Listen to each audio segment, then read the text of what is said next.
And one of the key recurring features you see in eusocial societies is the castes, and these are the reproductive division of, these are kind of physical embodiment of reproductive division of labour. You have a reproductive individual, the queens, and the males that they mate with. They are the ones which breed. And then you have workers, which are less or sometimes fully non-reproductive workers. So here's those three in honeybees: a queen, a drone, and a worker. A termite queen, a termite king, and a worker. Those are wasps, obviously. This is the same for naked mole rats. You have a physical queen who has a enlarged, lengthened vertebrae to accommodate all of the babies she has to have, and then workers, which are different, which are not so adapted. So a typical life cycle for a eusocial species, a eusocial colony, is to so they have a founding phase when you've got the queen. There's numbers of individuals or biomass up there, and you've got a founding phase where they're very low in numbers, and then they start producing. You've got something called the ergonomic phase, where you produce workers which will help establish the colony and kind of produce the physical structure of the colony. And then once it's established, once there's lots of workers, you then have a reproductive phase where you start producing new reproductives, which will then go and disperse and form their own colonies. And for a wasp or a bee life cycle, that'll be it. So after this reproductive phase, it'll all peter out, everyone will die, the queen will die, and the new reproductives will be going off to found their own colony. And sometimes they may or may not take some of your workers with them, something called swarm founding. But then, if you're an ant or a termite, they are perennial. So the wasps and bees are annual colonies. So they'll kind of have one generation, and then this colony will die, and the lineage is perpetuated by the new reproductives. But with ants and termites, the queen ant and the queen termite can live for 20, 30 years and keep producing generations upon generations of workers and reproductives. So Burke et al. in their book describe the wasps and the bees as like kind of annual weeds, or like kind of annual plants, annual flowering plants, and the ants and the termites as like trees, the trees of the insect world, where they have colonies which are perennial and last for generation upon generation. Interesting difference between Hymenoptera and the termites. In the Hymenoptera, all the workers are sterile females, so females that don't breed at all. We'll come back to why that should be in a second. And the larvae are kind of helpless white grubs. Whereas the termites, the workers are of both sexes, and the larvae are not helpless. The larvae are the workers, so they kind of the larvae can move around and help and do things like feed offspring and build the colony. Okay. How do the castes get to? How do they develop? There's one big question in eusocial biology. How do castes differentiate? One thing we definitely know, like you'd imagine, if you're kind of if you've been thinking about these ideas in a kind of from a Darwinian perspective, you very soon come to the realization that you couldn't possibly have a genetic caste.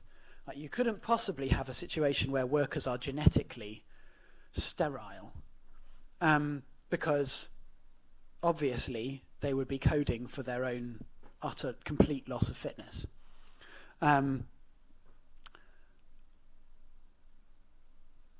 Unless you start invoking these kind of really complicated kin selection explanations that we've been going into. It turns out that caste differentiation is nearly always environmental. So queens and workers have their own, all share a common genome. All eggs of eusocial organisms have the same genome, and they carry genes which respond differently to different rearing environments. And the rearing environment determines whether you become a queen or a worker. So your caste depends on environmental conditions, and it can depend on a whole slew of environmental factors.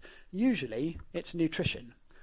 For example, in a bee society, bees that are fed royal jelly grow up to be queens, whereas bees that are fed other stuff, like bee bread, those nutritional mixes are inadequate for full reproductive development, and so they grow up kind of stunted. Workers are effectively queens with stunted growth.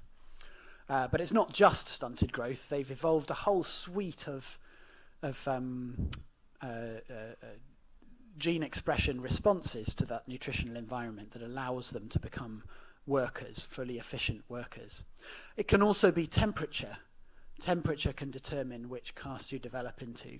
It can also be the age of the queen. Sometimes queens produce workers first and then reproductives.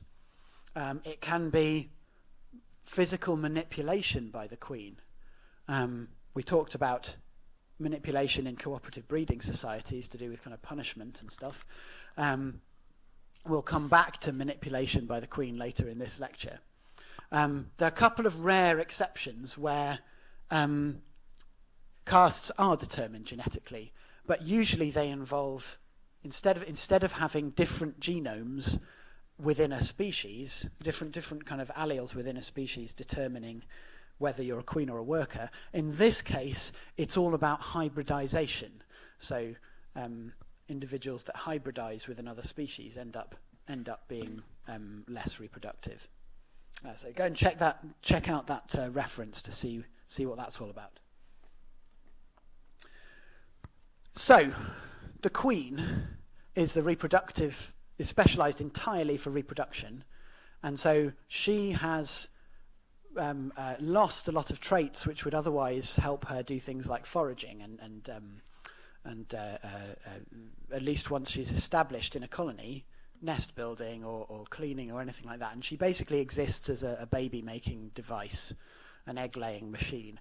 And one thing that queens across the eusocial spectrum have in common is something called physogastry, which means they're basically blown up sacs full of eggs, and they're kind of expanded in their, like the reproductive the abdomen is completely expanded. So here's a termite queen. They're massive, about probably 15 centimeters long or something.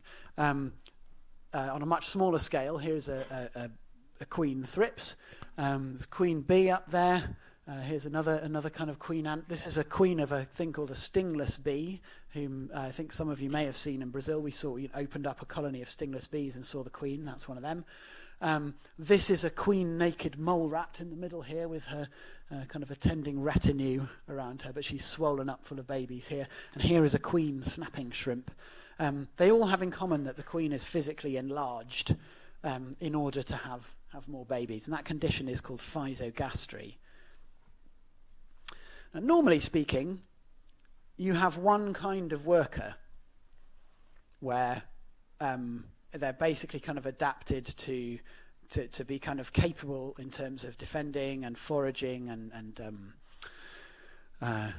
defending the colony, etc., and doing lots of things at once. And they typically have roles which are flexible depending on age.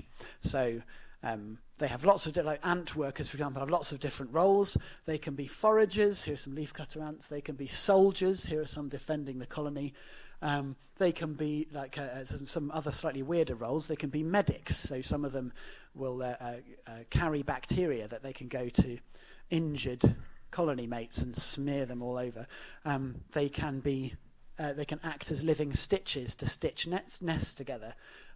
They can be farmers. So some of these are tending aphids here that produce honeydew that the colony will then eat. And then another one is you can also be arable farmers. So here is a leafcutter ant, a tiny weeny caste of leafcutter ant that tends fungi.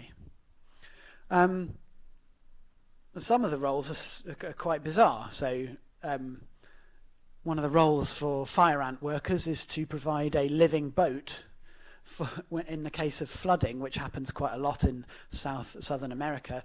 They've got this adapted response to flooding whereby the workers form a raft that carries the colony away to safely to a new place. They have a way of holding their bodies that makes them hydrophobic and allows the whole colony to float on top of the water.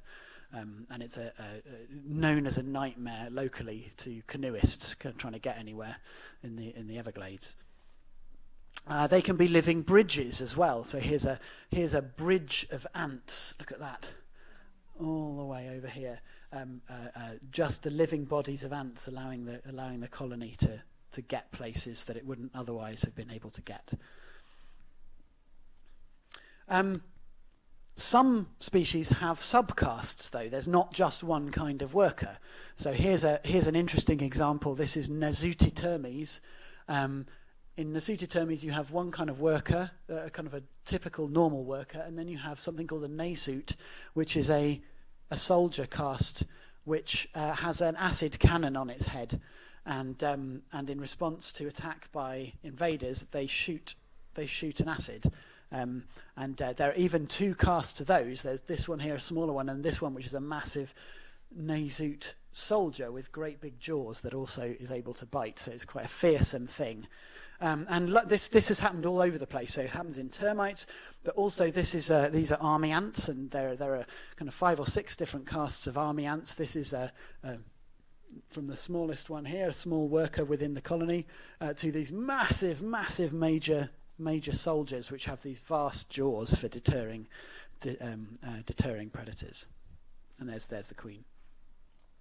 Leafcutter ants similarly have a caste which is specialised for farming on the fungi, and they stay within the colony entirely. But then you have major and minor workers. So you've got a soldier and a normal worker there.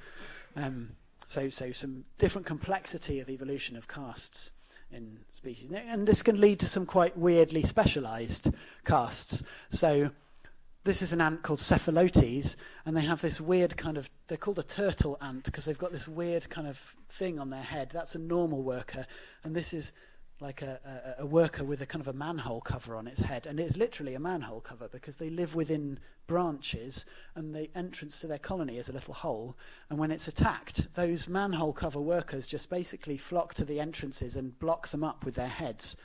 So they're effectively a living door, which is really quite cool.